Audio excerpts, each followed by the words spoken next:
कराची में ज़िला कोरंगी से आशूर का मरकज़ी जुलूस बरामद हो चुका है। शहदाए करबला की याद में अज़ादारों की बड़ी तादाद गिरिया उज़ारी करते आगे की जानिब बढ़ रही है। मज़ीद जानते हैं डॉन न्यूज़ के नुमाइंदे सैयद वसीम से। वसीम, बताइए इस वक्त जुलूस कहाँ तक पहुँचा और इसका इख्तिताम कहाँ पर होगा?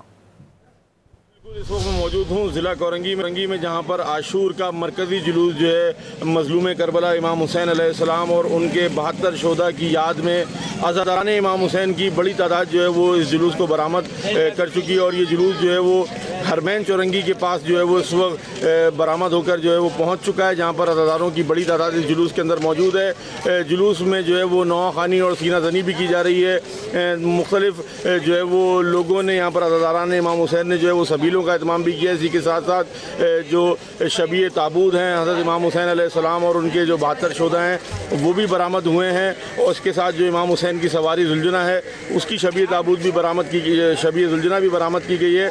और जो इस वक्त जुलूस है वो अपने मुकर्रर रास्तों से होता हुआ मलीर 15 पर मोहम्मदी डेरा की इमाम बारगाह पहुँचेगा, जिसके बाद आगे की जानिब जो है वो मनाजिल तय करेगा। जी।